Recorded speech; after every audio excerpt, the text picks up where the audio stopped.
Her true story, from California. My son texted, "You won't be joining us. My wife prefers to keep it only her family." After I paid for the whole vacation, so I froze the travel fund before takeoff. They boarded the plane. The card didn't. "You should understand your place. My wife prefers to keep the vacation just for her family. You've already done your part by paying." That was the text my son sent me at exactly 11:02 p.m. 2 nights before the family trip I had been planning, funding, and dreaming about for 3 years. I sat at the kitchen table, my reading glasses perched on the tip of my nose, the soft hum of the refrigerator the only sound in the house. I had just finished placing the last set of travel-sized sunscreen bottles into the zippered bags I had labeled by hand, one for each grandchild. My hands were still sticky with tape from wrapping little souvenir bags with keychains that said "Aloha" and "Grandma loves you." The phone buzzed again. Another message. "Don't take it the wrong way, Mom. It's not personal. It's just simpler this way." I did not reply. I stared at the glowing screen until it went dark. Then I placed it face down on the table. He didn't call. He didn't say thank you. He didn't even bother to lie with kindness. Just a cold, quiet reshuffling of family, where the woman who raised him had become, in his words, not part of her family. I had known things were changing. It wasn't just the way Tanya, my daughter-in-law, corrected me in front of the kids, or the way she rolled her eyes when I told stories from when my husband and I first visited Hawaii on our honeymoon.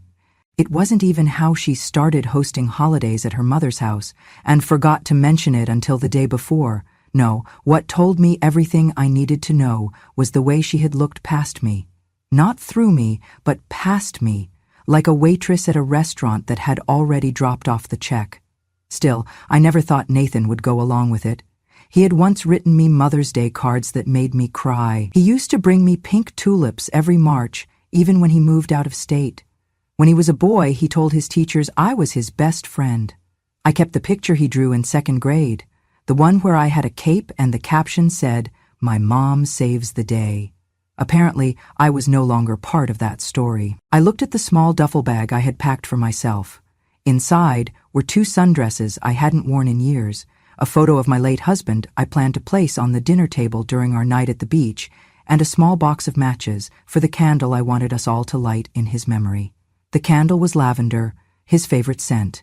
I had imagined us standing on the sand, barefoot, as the sun dipped into the ocean. I imagined my grandson holding my hand, asking, "Did Grandpa love the beach too?" And I would say he loved it enough to bring me here before we could afford it. He loved it more because he shared it with me. But that wouldn't happen now, because I wasn't invited. I had paid for the beachfront villa. I had booked the flights. I had organized the airport transfers, the luau tickets, the snorkeling lessons, the breakfast baskets. I had spent hours on the phone with a travel agent, making sure the beds were soft enough for the kids, the walkways flat enough for Tanya's mother's bad knee. And now I was a line item that had been crossed off, the ATM that wired the funds and then quietly disappeared. I sat in the kitchen a long while. The clock ticked toward midnight. The house was dark around me, but I didn't turn on the light. I let the dim glow of the under-cabinet bulbs cast long shadows over the counters I had scrubbed earlier that evening. For a moment, I felt shame. Not anger, not even sadness, just shame. The quiet, aching kind that makes you feel like a fool for hoping. I thought about calling him. I even picked up the phone. But what would I say? "That hurts?" He knew that. "You've changed?" Of course he had. "Please let me come." I couldn't beg. Not after all I had given. I set the phone back down. Instead, I got up, walked slowly to my desk in the den, and turned on my old laptop. The screen blinked awake, sluggish but familiar. I clicked open the folder labeled Hawaii Travel Fund.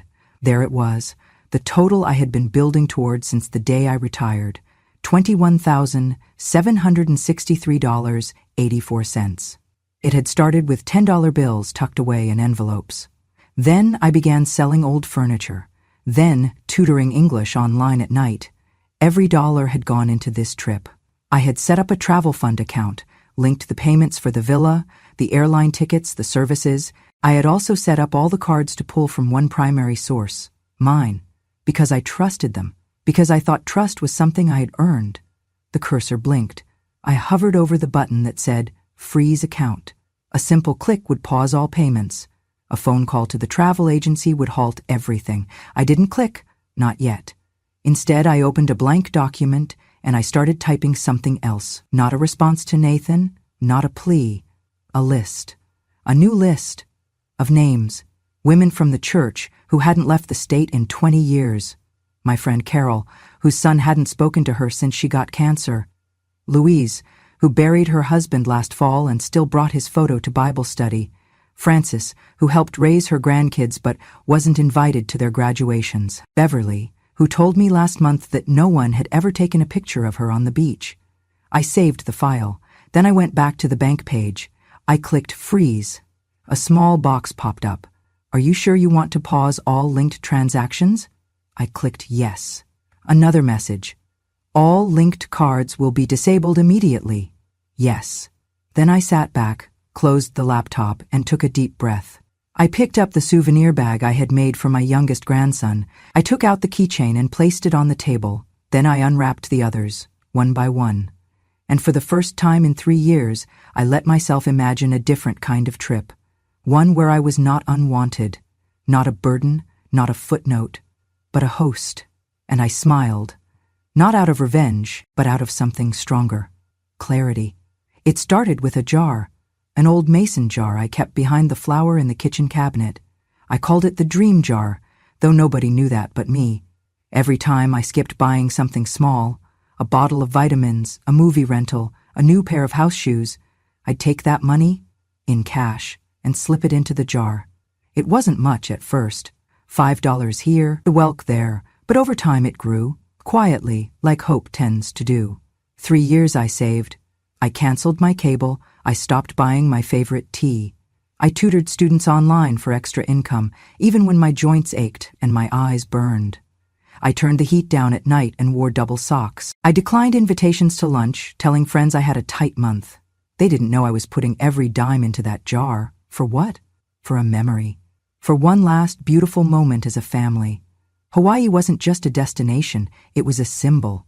James and I had gone there for our honeymoon. We were just 24, barely married, broke as could be.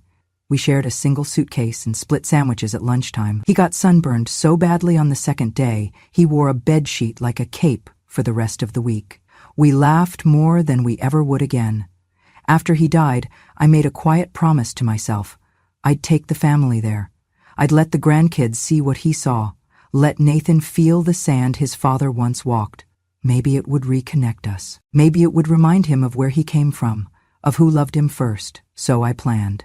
I researched villas that could house all 9 of us. I called the travel agent a dozen times to ask about bed arrangements, dietary needs, and wheelchair access for Tanya's mother. I ordered custom t-shirts with everyone's name and the words, "Family is Forever, 2023, printed across the front.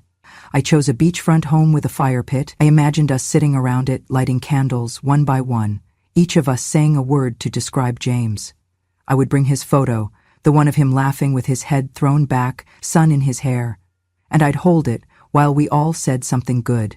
I imagined silence, then tears, then laughter, but mostly I imagined being seen, being thanked, being held.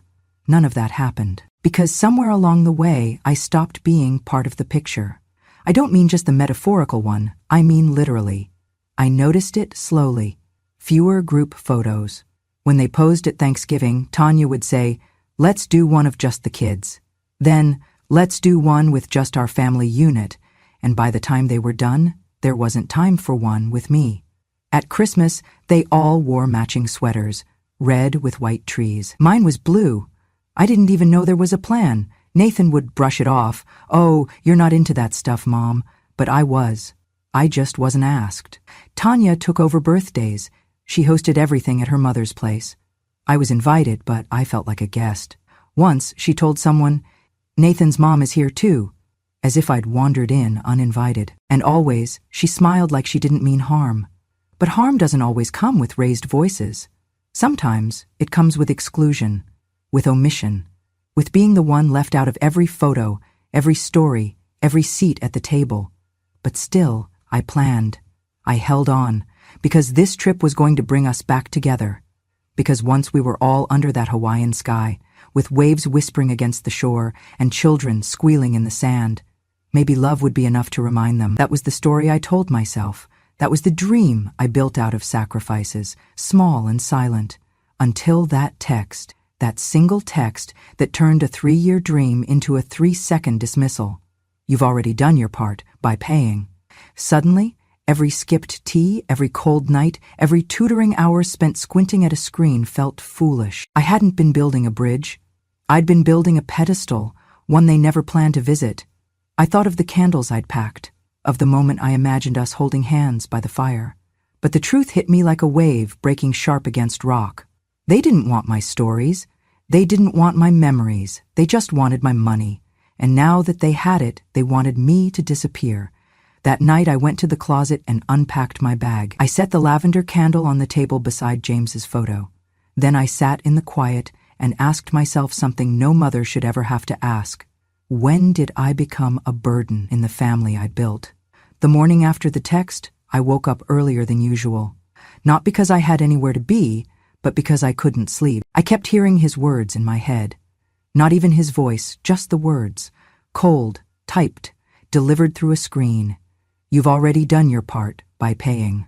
I moved through the house like a ghost, folding the same blanket twice, straightening picture frames that were already straight, wiping the kitchen counter though it was spotless. The silence clung to me. It hummed in the walls. Later that afternoon, I opened my email to check a grocery receipt, and that was when I saw it. Subject, final itinerary, Hawaii family.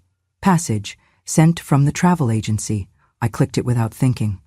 A full breakdown of flight schedules, villa check-in times, excursions, dinner reservations, rental car pickups, everything I had worked so hard to organize. I scrolled slowly, eyes scanning for confirmation of what I already suspected but hadn't wanted to face. There were 8 names. Nathan, Tanya, their 2 kids, Tanya's parents, Tanya's sister's boyfriend, not mine, not Mom, not Marilyn, not anywhere. 8 plane tickets, 8 lay greeting passes, 8 guests registered at the villa. I was not one of them. I stared at the screen, my hand hovering over the mouse. Then I zoomed in. Maybe there had been a mistake. Maybe I was under guest 9. Maybe they'd added me separately. Maybe, but there were no other attachments. No side bookings, no separate confirmation, just 8. I sat there for a long moment, then I closed the laptop gently, like it might break if I moved too fast. That evening, Tanya called. Not Nathan, Tanya. Her voice was overly cheerful. We're just wrapping up packing, she chirped. I hope everything's set on your end money-wise. I think the final payment hits tomorrow, right? I didn't answer right away. Then I asked softly, is there anything you need me to bring? A pause. A sharp, awkward silence. Bring, she echoed. Oh, no, you don't need to bring anything. I pushed gently. Just wondering if I should pack any games for the kids or snacks for the flight. I know sometimes they get motion sick. She cut me off, still smiling, but with steel in her voice now. Marilyn, we've got it all handled. You really don't need to worry. In fact, we were thinking it might be best if you took this trip to rest. Stay home. Focus on you. She didn't say it with malice, but the finality was there. They had planned the whole thing with me excluded, and were now pretending it was for my own good. After the call ended, I stood in my kitchen, staring out the window at the bird bath James had installed 20 years ago.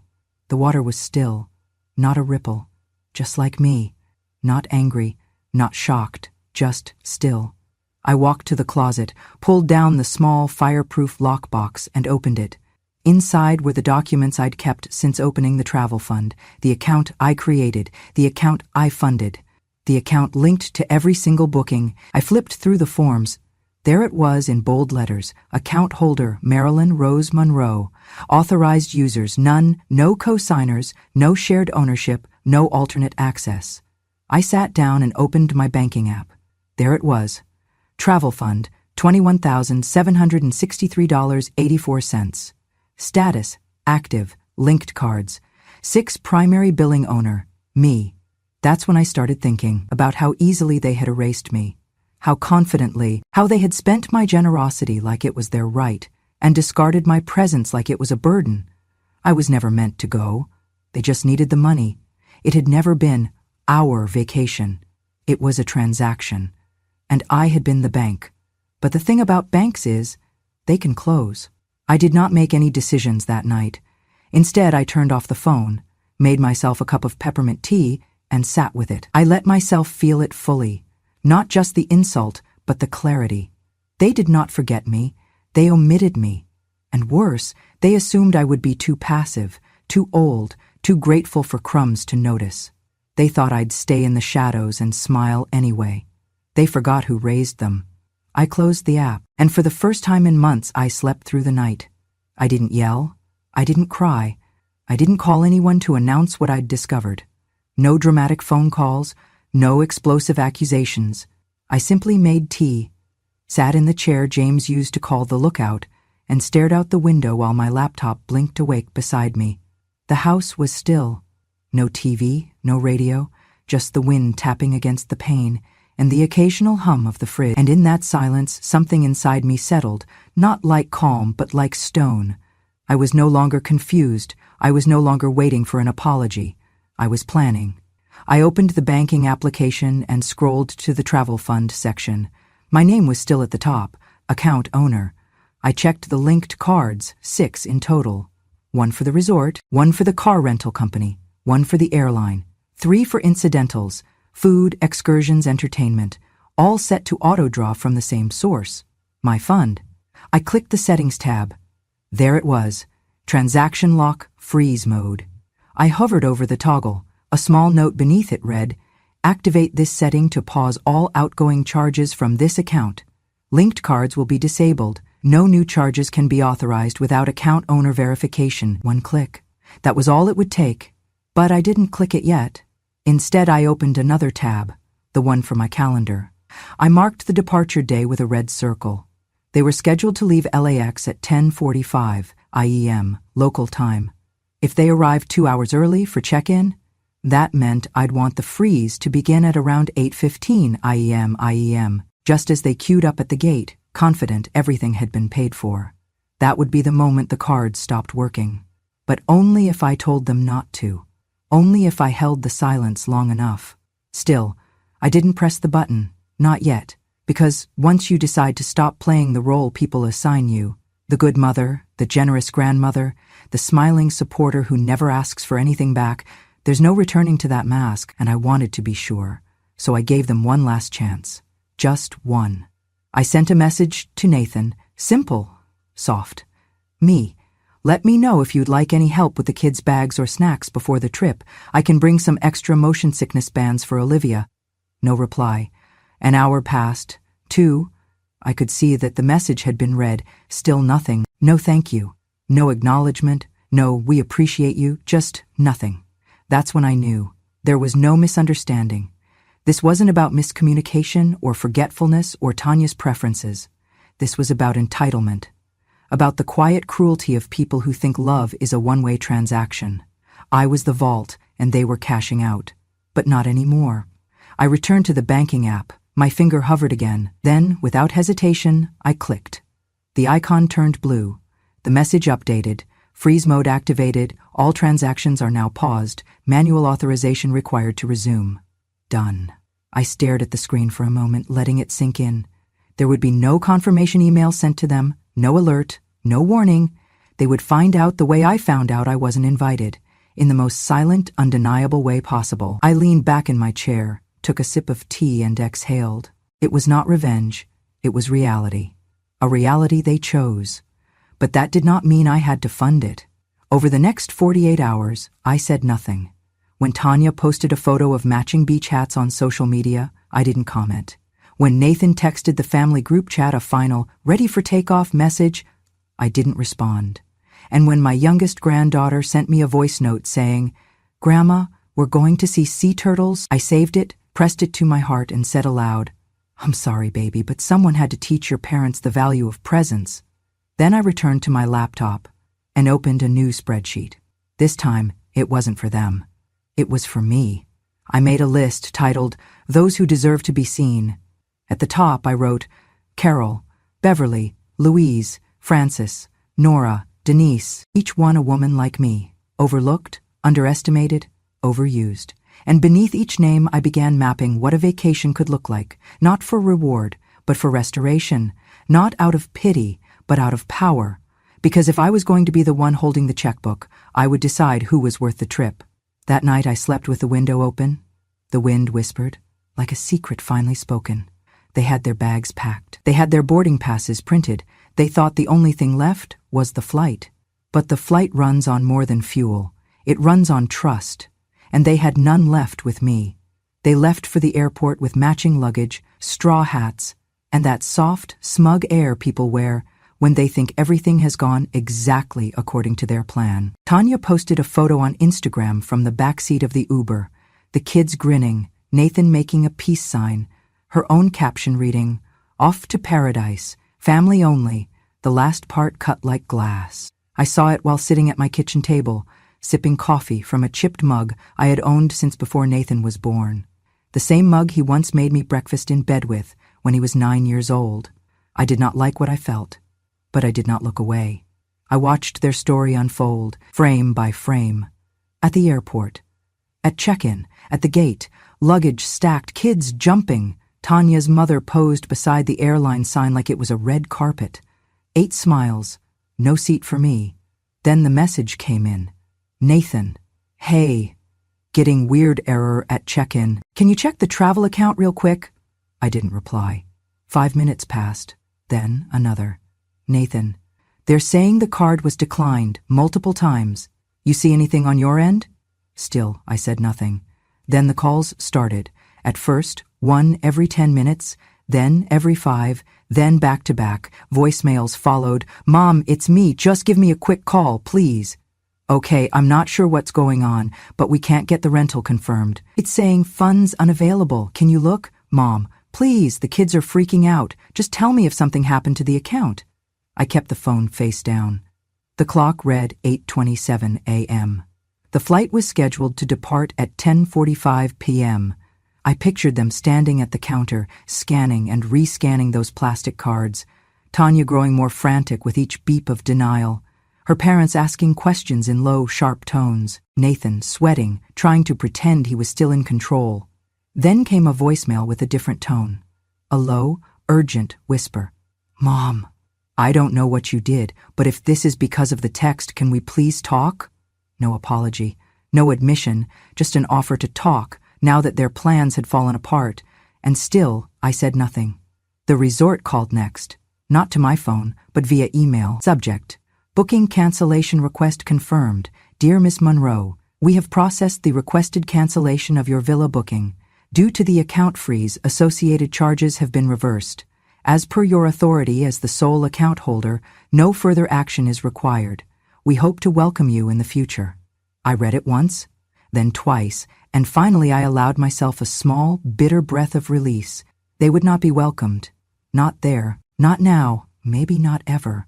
At 10:40 a.m. Nathan texted again. "We're boarding. Call me, please." But I didn't. They took off without a place to land, because money is only a guarantee when backed by trust, and they had broken theirs. By noon I had over 50 missed calls. From Nathan, from Tanya, even from her mother. I didn't listen to any more voicemails.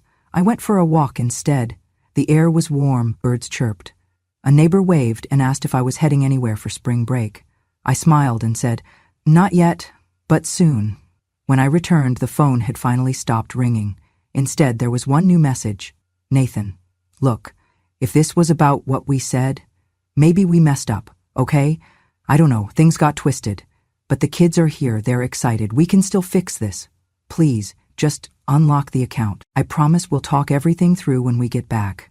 I stared at the screen. They wanted the vacation and postponed the apology. They wanted forgiveness without confession. They wanted me to fund their joy while they exiled mine. So no, I did not unlock the account. I did not answer the message, and I did not explain myself. Because I owed them nothing. Because sometimes silence is the only reply strong enough to be heard. The refund arrived 2 days after their flight. It came in small notifications, one by one. First the resort.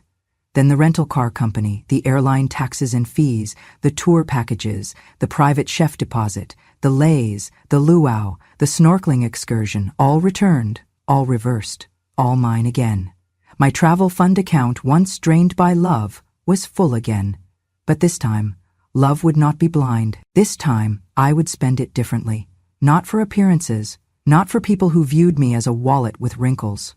This time, I would spend it on those who knew what memory was worth, because they too had lived lives of giving without being seen. I opened my notebook, the same one I had used to write down James's favorite songs, his old fishing recipes, and the names of every grandchild. I flipped to a clean page and wrote 3 words at the top: The Forgotten Women. Underneath, I began listing names. Carol from church, a widow whose children hadn't visited in 5 Christmases. Frances, who still wore her wedding ring, even though her husband had left her 30 years ago. Beverly, who cared for a brother with dementia and slept on a cot beside his hospital bed. Nora, who once told me, the worst part of old age isn't the pain, it's the invisibility. Lucille, my old neighbor, a retired librarian who'd never seen the ocean. And Dottie, who had once given me a ride to the clinic when I twisted my ankle and never let me repay her. I made 6 phone calls. Each conversation was the same, hesitant hellos, followed by stunned silence, then disbelief. You want to take me where? Hawaii, dear, for 1 week. No catch. But why me? Because someone should. Because you matter. I made the bookings under my own name this time. 1 villa, 6 women, 7 days. No tags, no hashtags, no family-only captions. I called the travel agent and gave her different names. I asked for separate beds and 1 large table with enough space for all of us to sit together every night. Then I went to the box beneath my bed. Inside was the photo of James I had planned to place at the head of our family table. His smile still strong, still mischievous, still mine. I had the photo enlarged and framed. Not in gold, but in soft walnut, the kind of wood that grows darker and more beautiful with time. I packed it in bubble wrap and placed it carefully in my suitcase. When we arrived at the villa, a place perched above the ocean, where palm trees swayed like slow dancers and the salt air kissed your skin before you knew it, I walked through the front door and set that photo on the dining table. No one questioned it. No one asked me to move it aside. That night, we sat together under hanging lights, the sound of waves whispering through the open doors. Carol wore a bright scarf and kept refilling everyone's wine. Beverly toasted to finally being somewhere I didn't have to clean after. Frances cried when she saw the view from her window. We didn't talk about who forgot us. We talked about who we remembered. We didn't compare scars. We showed each other the strength beneath them. And James, my James, watched it all from the center of the table, his smile never fading. Each night, we lit 1 candle beside his photo. Each woman said 1 thing they wished someone had told them when they were 30. I see you. You're allowed to rest. You don't have to earn love. Your story matters. You are not a burden. You are never invisible. On the last night, we walked the shore in silence. The stars were so close, it felt like you could reach up and tuck one into your pocket. The water curled around our ankles. The moon made silver of every wrinkle and curve and scar. I looked around at the women beside me, women who had given without asking, loved without limit, endured without applause. And I realized something. I hadn't just taken them on vacation. I had brought them home. To each other, to themselves, to the reminder that memory, when shared with the right people, becomes more than a flash in time. It becomes legacy. The email arrived 3 days after they returned. I had just come back from a morning walk, the ocean still whispering in my ears. My suitcase was halfway unpacked, with a half-eaten pineapple wrapped in the fridge, and the scent of plumeria still clinging to my clothes. I sat down at my desk, opened my inbox, and there it was. Subject: Just want to clear the air, from Nathan. I stared at it for a long moment before clicking. Hi, Mom, we're back now. It was, well, not quite what we imagined. A lot went wrong, obviously, and I guess some of that was our fault. I'm not saying everything was handled perfectly. Maybe things could have been communicated better. Tanya says hi, by the way. She was really stressed and didn't mean to exclude you like that. I think maybe she just wanted the trip to feel a certain way. You know how she gets about structure. Anyway, I've been thinking, maybe we weren't fair. Maybe we messed up. But we're home now and trying to sort through a lot. Honestly, the kids are confused, and we're trying to shield them from too much drama. That said, we're in a bit of a bind financially. We had to rebook a bunch of stuff on credit, and it's kind of snowballing now. So I just wanted to ask, if you're able, could you maybe consider returning the original deposit we gave for the trip? Or even part of it? I know you probably feel hurt, but we're still family. Just let me know. Nathan, I read it once, then again, then a third time. Each time, my eyes found their way back to one sentence. If you're able, could you maybe consider returning the original deposit? I leaned back in my chair, letting the silence sit thick in the room. They wanted the money back. Not just an apology, not healing, not reconciliation. They wanted a refund. I thought about the word deposit, as if they had invested something, as if they had contributed to a collective vision. But they hadn't deposited anything but assumption. Assumption that I would pay, that I would remain silent, that I would feel grateful to be included, even on the outskirts. I clicked the Sent Items folder and found the original transaction. Every payment had come from my name, my account, my sacrifice. There had been no shared fund, no co-signed contribution, just me. They were asking me to give them my money to cover the cost of their choices. It would have almost been funny if it weren't so familiar. Because that's what mothers do, right? Pay the bill and swallow the insult. Hold the pain and hand over the blessing. Get erased from the photo but still by the frame. I closed my eyes and pictured the dining table in Hawaii. 6 women laughing, clinking glasses, passing bread. James smiling from the center, in his walnut frame. No demands, no expectations. Just presence. Just peace. Then I thought of Nathan's email. The absence of any real apology, the presence of excuses, the convenient inclusion of Tanya's stress, and the vague suggestion that I should just understand. But understanding doesn't mean surrender, and love without respect is not love at all. I reopened the email, hovered over the reply button, then closed it again. There was nothing I needed to say. Because if you need to explain why you won't refund betrayal, the person asking never deserved an explanation in the first place. I folded the laptop shut and went to the kitchen. I poured a glass of iced tea and looked out the window. A bird dipped low across the yard, brushing past the wind chime James had bought on our 35th anniversary. It sang a note as light as memory, and I smiled. I may not have received a true apology, but I no longer needed one, because I had something better. I had clarity, and I had kept what was mine. I sat on the beach, toes buried in the warm, forgiving sand, watching the tide roll in like breath itself.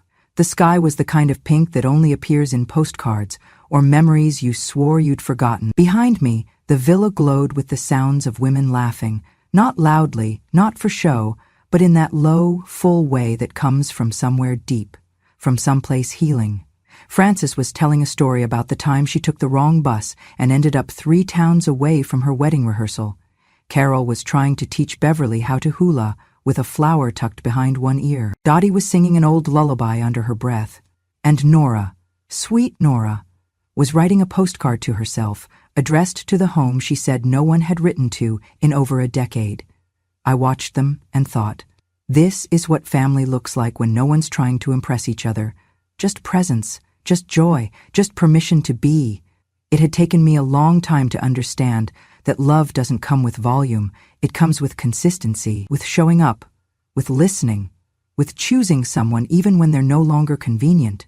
That night, after dinner, we gathered outside on the patio. I pulled out the candle. Lavender, the last one. I had brought 7. 6 were already lit, each one by a different woman, each one carrying a memory, a name, a goodbye they'd never been allowed to say aloud. Now it was my turn. I set James's photo at the center of the table. The women fell quiet. I held the matchstick in my hand.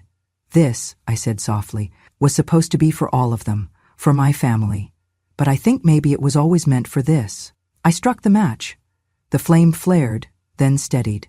I lit the candle and watched the wax begin to melt, slow and certain, like time itself.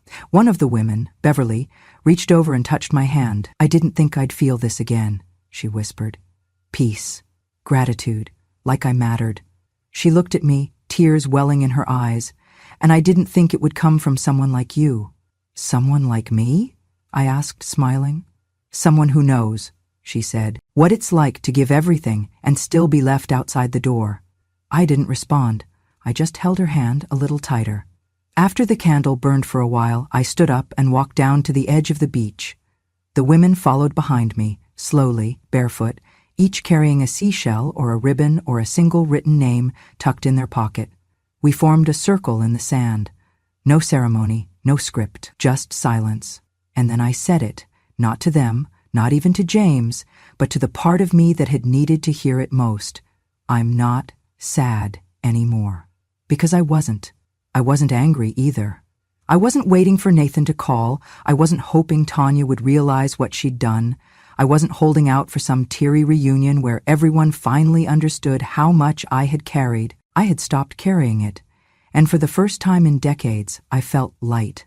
I thought about that email, that pathetic, calculated attempt to turn apology into negotiation.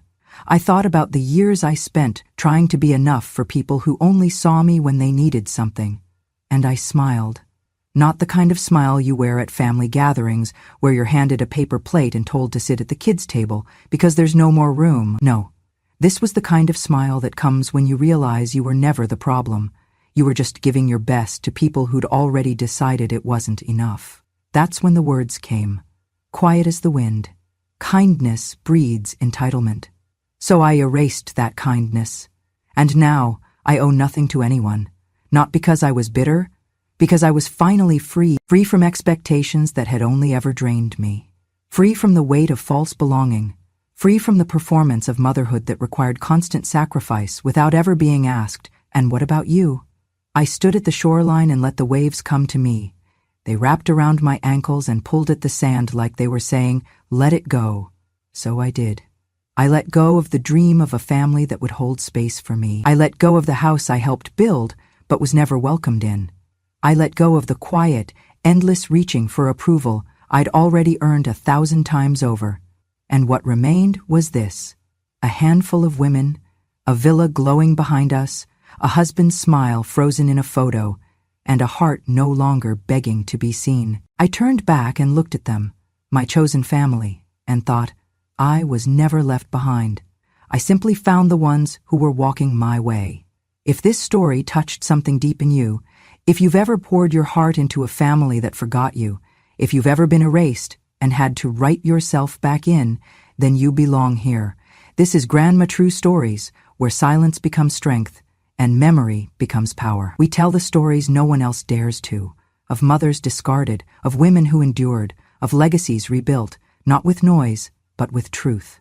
So if you believe kindness isn't weakness, but wisdom that waits, if you believe that being forgotten isn't the end of your story, but the start of a better one, subscribe to Grandma True Stories today. Because when a grandma speaks, the world finally listens.